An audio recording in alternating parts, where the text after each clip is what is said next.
guys, good morning. Maluto tayo ng spicy na pusit. Ayan, bumili ako.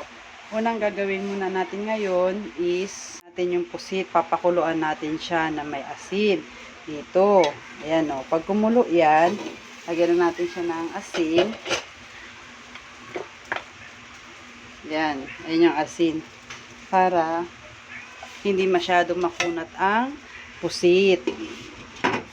Ganyan. Pag kumulo yun, tsaka mo ito ilalagay.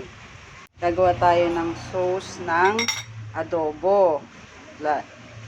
Una niyan, gagawa ka ng toyo. Ganyan toyo. Tapos, lalagay natin itong oyster sauce. Yung sauce muna, tapos lalagay mo itong isang sachet na oyster sauce. Gagawa tayo ng sauce eh. Ayan, okay na siya. Tapos, ilalagay mo itong kaunting cornstarch para lumapot yung sauce. Ayan. Tapos, lalagyan natin siya ng ketchup.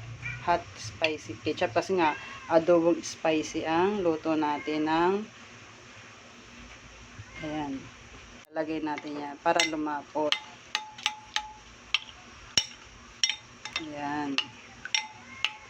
Hindi ba sa adobong sauce okay siya, tabi muna natin siya.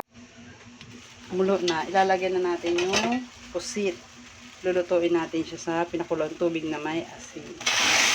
Ayan. Ako kasi pinapakuluan ko lang yung pusit para hindi siya mangitim. Ayan.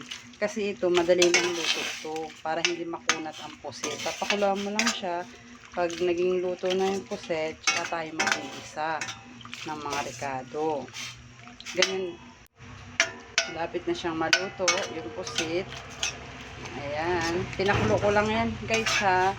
Pinakuloan ko lang yung pusit. Bago pag naluto na siya, pinakuloan mo, tsaka mo siya igigisa. Pag nagisa mo na siya, ilalagay mo yung pusit, tsaka yung sauce. Ganon. Siya. I-drain. Mantika para maigisa natin yung ganyan.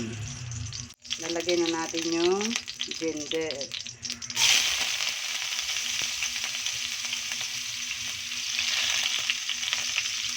Muna yung sibuyas.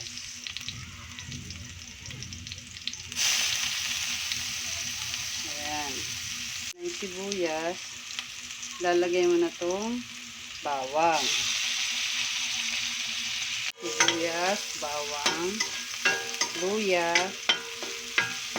Lalagay na natin ng kasunod ang bell pepper. Ayan, bell pepper. Sili.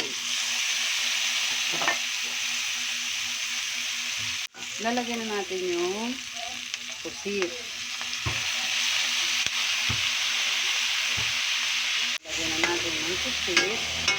So, nagisa na natin, lalagay tayo ng asin, paminta,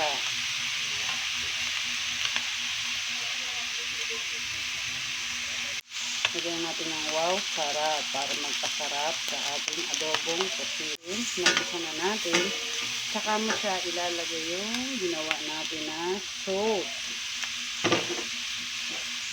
Ayan. O diba, ayan na, luto na yung adobong pusit na spicy. Yan yan.